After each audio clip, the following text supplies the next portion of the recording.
Bienvenidas y bienvenidos a este espacio de la revista Unidad Parlamentaria. Hoy queremos invitarles a reflexionar sobre la justicia, no solo como una institución jurídica, sino como una construcción histórica, simbólica y política que atraviesa siglos. Desde la tragedia griega con Esquilo y el juicio de Orestes, hasta los tribunales contemporáneos de Nueva York, el acto de juzgar ha sido siempre mucho más que aplicar la ley. Ha sido un momento fundacional del orden social. Para ello nos acompaña el abogado Alberto Peralta, especialista en Derecho y Análisis Político Jurídico, en el cual es un gusto tenerlo aquí en este espacio. Gracias, Alberto, por aceptar la invitación. Muchísimas gracias, muy buenas noches. Buenas noches, Alberto. Arranquemos desde el origen. Bachofen subraya la enorme relevancia simbólica del proceso seguido a Orestes por las Euménides, magistralmente retratado por Esquilo, a quien Quintiliano llamaba el padre de la tragedia. ¿Por qué este juicio resulta tan importante para comprender la idea moderna de justicia? Bueno, según Bachofen, fue el cambio en la transformación de la sociedad femenina a la sociedad masculina, fue el establecimiento del poder patriarcal. Eso es lo que determina, según él, según Bachofen, fue un gran estudioso del derecho romano, eh, a partir de lo que se llamó en Alemania la Escuela Histórica del Derecho con Savigny. Tuvo dos alumnos destacados o dos seguidores destacados. Uno es Mommsen, que es el primer traductor del Digesto de Justiniano al alemán, bueno, a una lengua moderna, que es el alemán en el caso concreto, y Bachofen, que escribió su Tratado del Matriarcado, y él establece esa importancia de las Euménides. Incluso hay una película muy bonita, ¿verdad? Una película muy interesante con Peter O'Toole y Omar Sharif, donde dice, la sangre derramada clama al cielo y así nació lo que conocemos como la justicia por las Euménides. Nació lo que conocemos como la justicia, según ese diálogo de Omar Sharif, ¿no? Ok, Bueno, no de Omar Sharif, es de Esquilo, lo refieres a Omar Sharif, ¿no? perfecto. Sí. Es decir, que no solo se juzga solo a Orestes, se está juzgando un modelo de justicia en general, ¿no? Nacimiento del modelo de justicia, según hablando, obviamente, ¿no? Por eso lo considero como el primer gran juicio simbólico que da pie a un cambio de civilización, que abre procesos civilizatorios. Y es lo que vamos a ver recién próximamente en Nueva York, ¿no? Y menciono otros juicios significativos, ¿no? Está muy destacadamente el de Jorge Dimitrov, que lo juzgan los nazis por haber quemado el Parlamento en Berlín y tiene que salir absuelto. A partir de ello es que Hitler decide tomar el control del tribunal.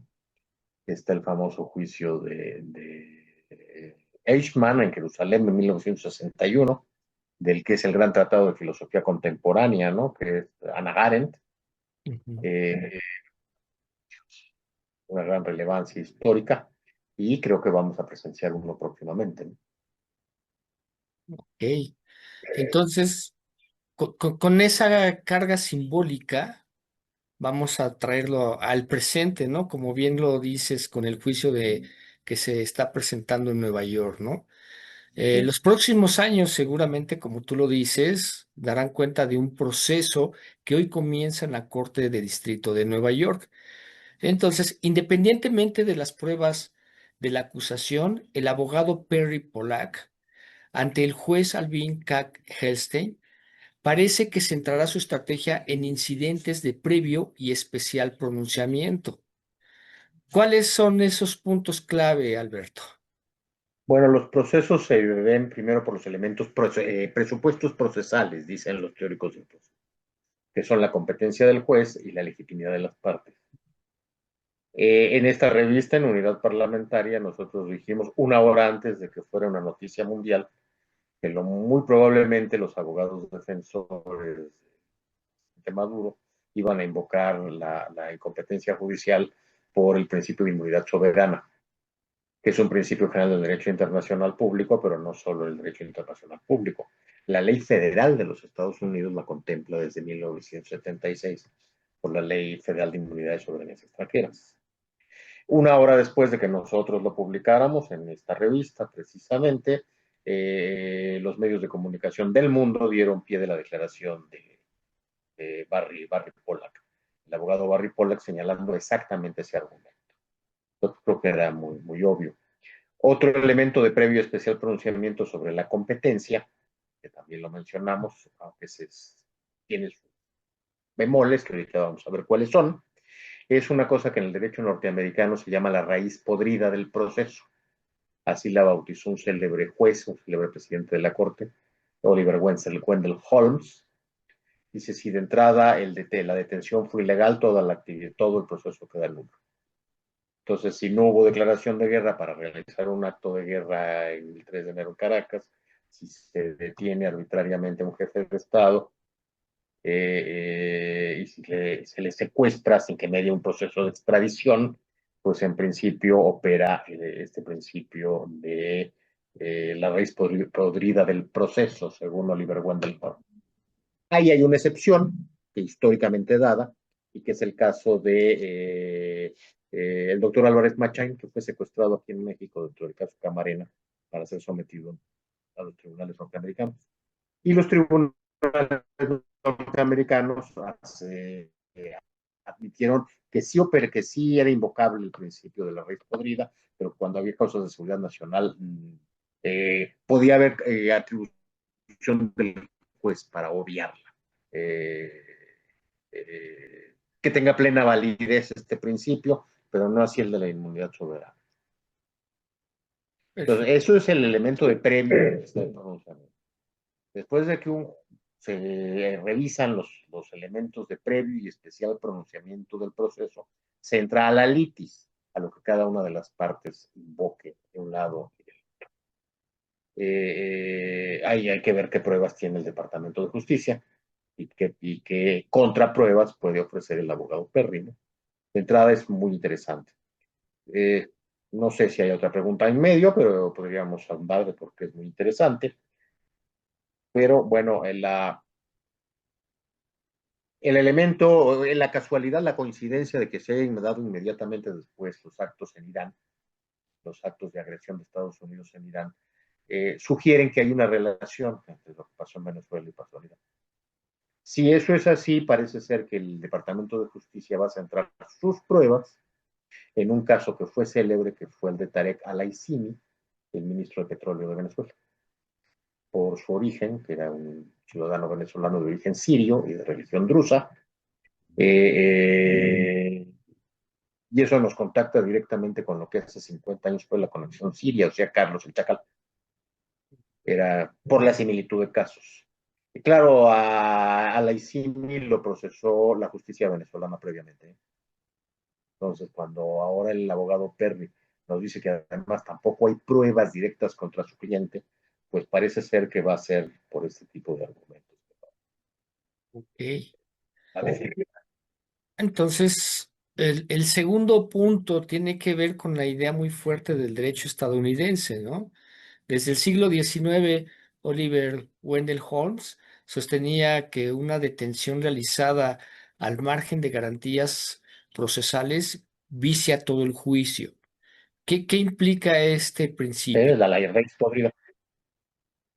La raíz podrida. Aquí se invocó directamente por parte del ministro Arturo Saldívar en el caso de Florence Cassés.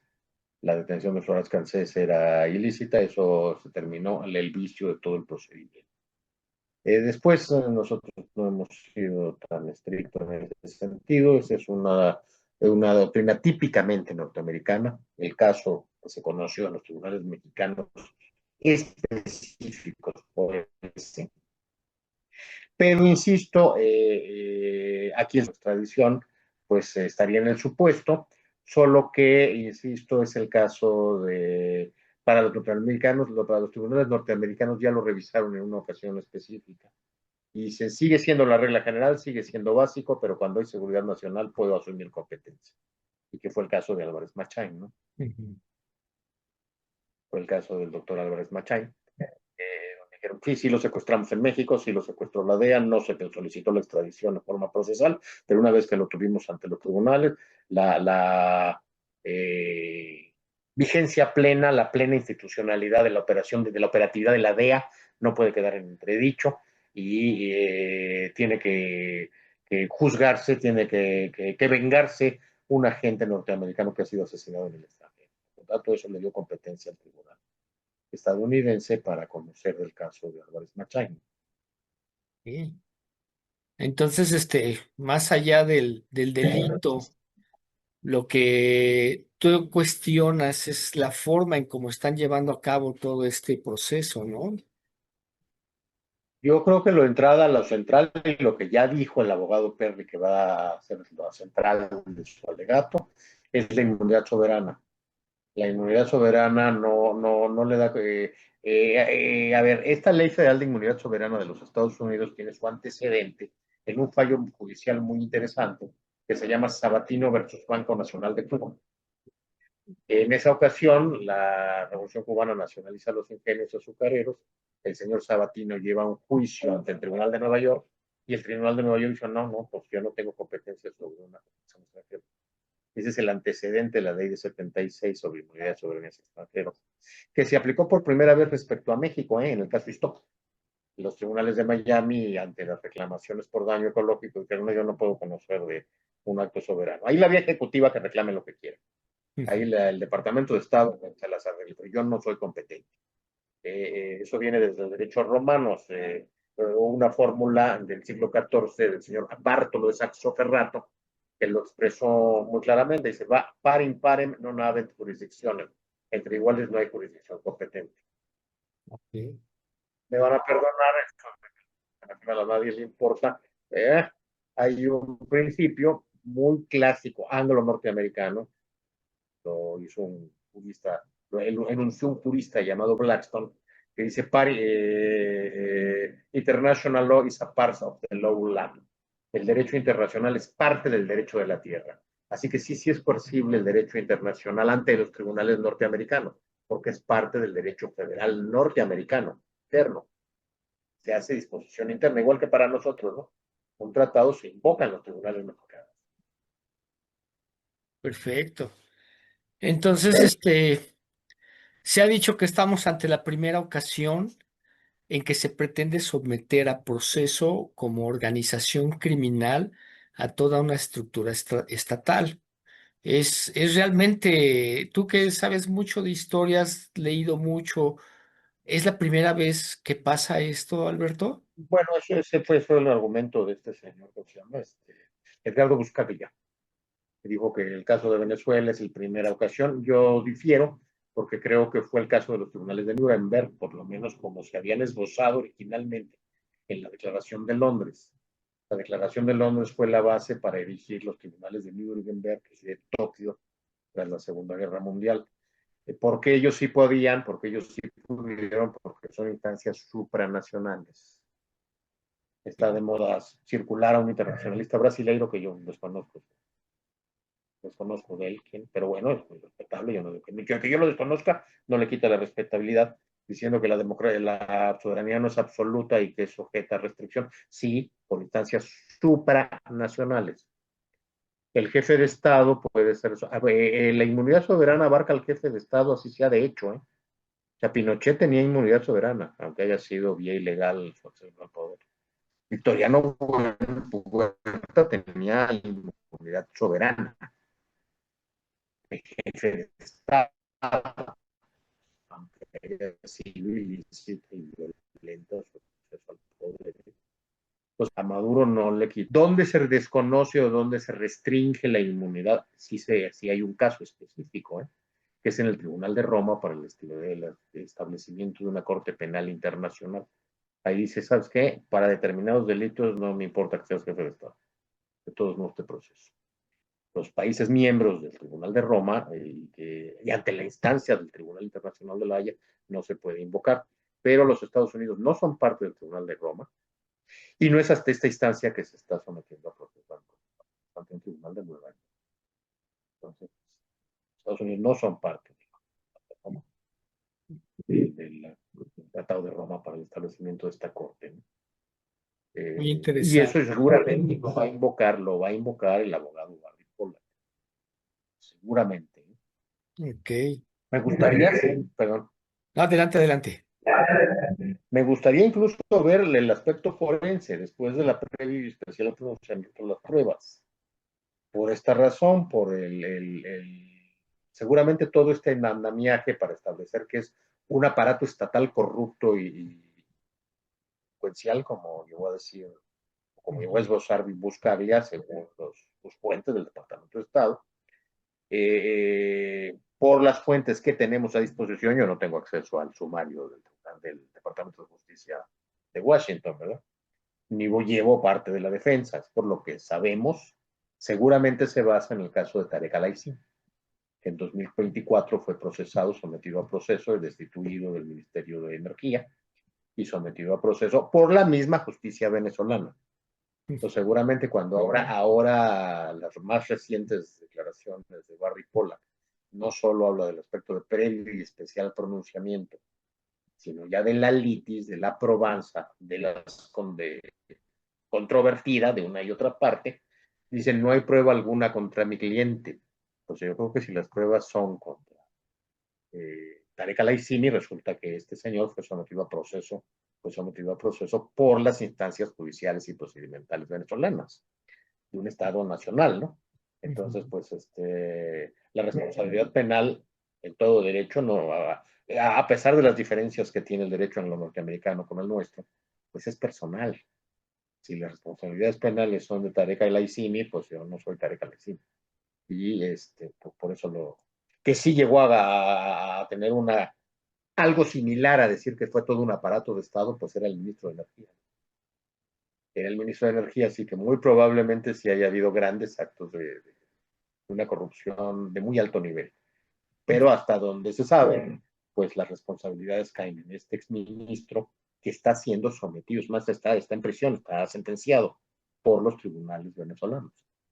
Ok. Entonces, muy probablemente este va a ser el otro aspecto que esgrima del abogado Pollack. No lo sé, pero de lo que lo deduzco de los elementos que tenemos, ¿verdad? Sí, claro. Entonces, con todo este contexto, es algo que no está ocurriendo en el Tribunal Nacional como en el de Nueva York. Bueno, pues empezará a discutirse en la audiencia del 17 de marzo, pero ya lo está esgrimiendo la defensa, ¿no? Ya lo está esgrimiendo la defensa. Primero lo del previo y especial pronunciamiento. No destacó tanto lo del secuestro, o sea, lo de la raíz del árbol podrida de Oliver Wendell Holmes, porque hay un antecedente que es una excepción. Sí está esgrimiendo lo de la inmunidad soberana. La ley norteamericana, la del 76, señala una excepción cuando son actos de terrorismo. Quizás por ahí esté centrándose en los alegatos y los argumentos del Departamento de Justicia, porque la acusación es de narcoterrorismo, ¿no? Ahora Exacto. bien, a diferencia del tratado de la ONU sobre genocidio, donde sí se definió, tanto genocidio como terrorismo son delitos nuevos. La clasificación de los delitos viene desde el programa de derecho criminal o programa di diritto criminale de Francesco Carrara en 1859. Ahí sabemos que es homicidio, fraude, lesiones. Estos son delitos nuevos, delitos de la posguerra o de la guerra mundial, ¿no? Tanto el terrorismo como el genocidio. El genocidio sí está perfectamente definido, fue una creación de tipo penal nueva, como nueva es el feminicidio, que yo creo que es incorrecto, yo creo que es homicidio agravado. Pero bueno, por un jurista, Raffel se llamaba, si mal no recuerdo, curiosamente de origen judío. Y otro es el terrorismo no está tan bien definido como la Constitución del 48 sobre genocidio. Algunas disposiciones se refieren a la conducta, que es como está en el Código Penal mexicano, que tampoco es un delito, digamos que también es una especie de agravante del delito, porque no excluye a los otros, es cometes homicidio y terrorismo. cometes lesiones y terrorismo. Son dos tipos penales para un mismo hecho. Se juzga por dos causas un mismo hecho, dado el caso. Y se le juzgan conductas. Otras instancias internacionales juzgan la pertenencia a organización. No es si pongo no una bomba, es si soy de la ETA. Si es este aspecto, pues resulta que en el mismo Departamento de Justicia señala que el famoso cártel de los soles venezolano no existe. Por lo consiguiente, el acusado no pertenece a organización. Y si realizó actos, pues no sé si se imaginan ustedes el presidente de la nación poniendo bombas, ¿no? No creo, pero bueno, el Departamento de Justicia puede tener las pruebas. Yo no me voy a meter a descalificar. Porque además yo no llevo la defensa, ¿no? Estoy tratando de hacer un análisis de la controversia, ¿no? De la controversia procesal, que hará de este juicio uno de los más interesantes del presente siglo, estoy seguro de ello. No creo que haya antecedentes muy similares a estos. Insisto, ni siquiera los tribunales de Nuremberg, porque esos eran supranacionales, no eran estatales. Y quizás el más parecido sea en ese sentido el juicio de Eichmann en Israel en 1961. Y ella es muy interesante la forma quien lo abordó, que fue la filósofa Hannah Arendt, porque su libro se puede leer con diversas perspectivas. Lo puede leer un estudiante de periodismo como crónica de página roja. Lo puede leer un abogado como caso clínico forense de derecho procesal penal internacional. Lo puede leer un historiador del siglo XX, de la segunda mitad del siglo XX. Y lo que cuesta más trabajo entenderlo es la perspectiva que la autora le dio, que es filosofía, el sentido de la naturaleza del mal. Eso yo creo que francamente exige la previa lectura del maestro de Hannah Arendt, que fue Martin Heidegger. Francamente yo, la vez que lo leí, dije, yo no le veo esto nada de filosofía. Pues tiempo de que me puse a estudiar un poquito a Heidegger, dije, yo ya entendí que efectivamente el aspecto central de ese libro es que es un libro de filosofía. Lo ideal es leerlo con todos los planos de abordaje posibles, lo cual pues no es fácil, ¿verdad? Hay que tener más para los que somos ignorantes en todas esas ramas, tanto en el periodismo como en... Pero bueno, pues, trata uno de acercarse lo más que se puede. Perfecto. Entonces, de acuerdo a esta justicia internacional y los límites que debería de tener, hoy existe la Corte Penal Internacional surgida del Tratado de Roma de 1998, que sí puede juzgar ciertos crímenes sin atender a la inmunidad soberana. Ni Por debería ser. eso, o por este juicio, no se ventila ahí, ¿no? ¿Qué nos dice eso? Bueno, los Estados Unidos no son parte del Tratado de Roma y por lo tanto no son parte del Tribunal Internacional de Justicia Penal. Y nosotros, un grupo de amigos, presentamos una denuncia contra Daniel Noboa, precisamente por la irrupción, el allanamiento de la sede diplomática de México en Quito. Y específicamente señalamos, no nos vayan a decir que es inmunidad de jefe de Estado, porque el artículo, creo que era el quinto del Tratado de Roma, señala que no hay tal caso cuando es por secuestro. Y ellos entraron para llevarse al ex vicepresidente. Entonces, pero eso lo señalamos específicamente. Tanto México como el Ecuador son parte del tratado. Al unísono México estaba ventilando de Estado a Estado ante la Corte Internacional de la Haya, no confundir con la Corte Penal, que es una corte que conoce ilícitos de Estado a Estado. La Fiscalía General de la República declaró que no había delito en Quito, lo cual debilita la demanda de México contra Ecuador en la Haya. No sé si se hayan dado cuenta de eso. Cada quien, que cargue con sus culpas. Los Estados Unidos no son parte de la Convención de Roma. Eh, Fue propiciada por gente cercana a la administración demócrata en su época, pero se ve que no les hacía gracia que los militares norteamericanos pudieran ser acusados ante esa corte, ¿verdad? Por varias historias que todos conocemos, que no es del caso de repetir. No quiero hacer de esto un pasquín antinorteamericano, porque más yo no soy antinorteamericano. Estoy haciendo un análisis de los juicios. Pero bueno, el caso es que ese es el motivo por el cual no quisiera eh, el Tratado de Roma, ¿no? Del que tanto México como Ecuador sí son parte. Eh, eh, bueno, Ecuador, pues, perdón, los Estados Unidos no son parte, ni es ante esa instancia que se ventila una acusación.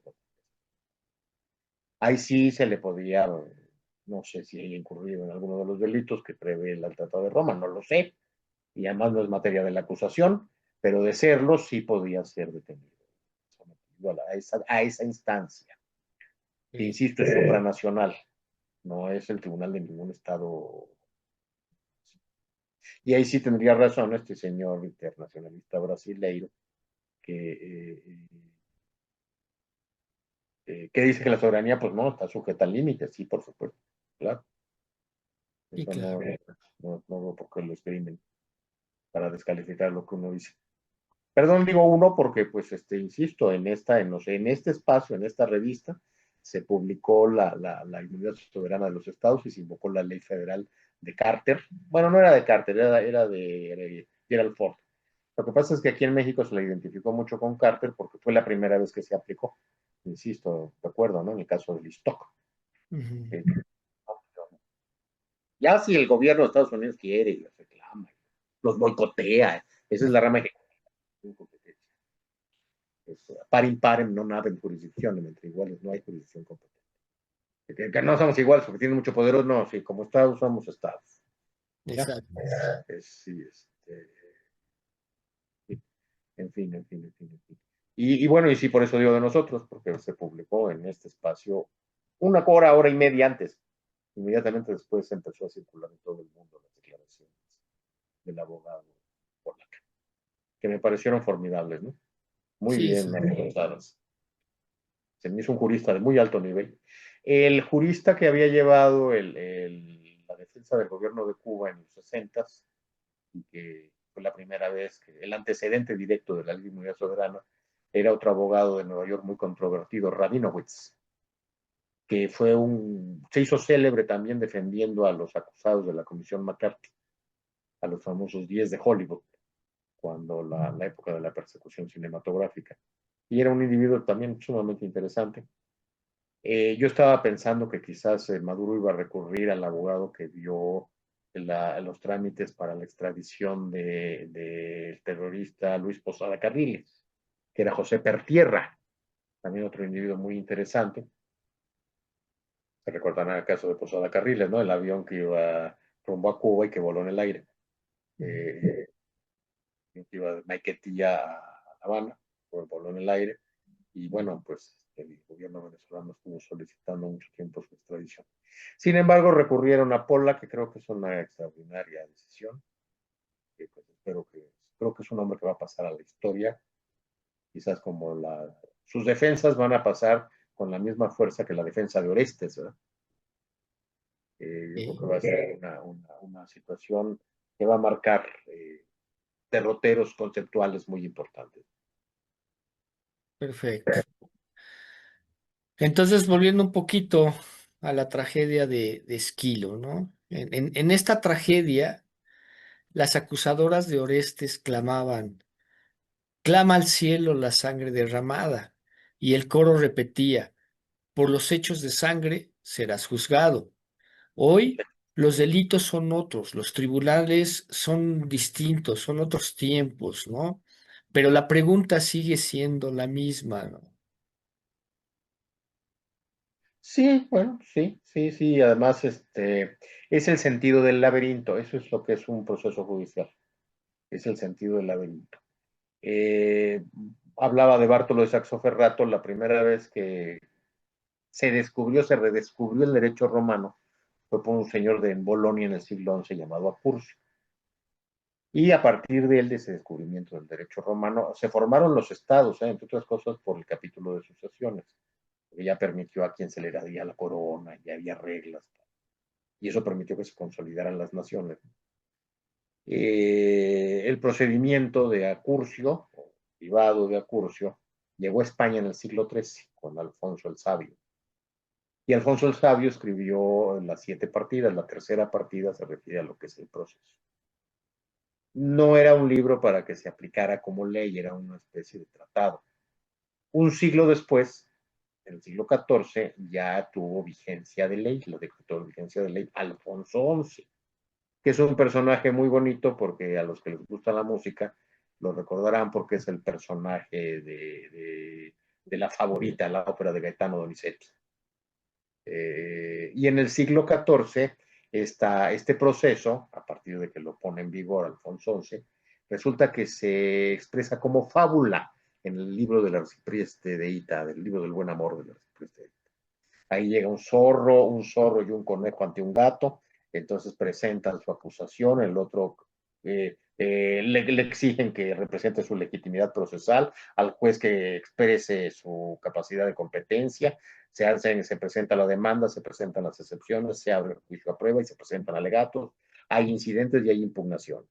Entonces, toda la teoría del proceso, desde a curso y consolidada con Alfonso el Sabio, se puede leer como una fábula, ¿eh?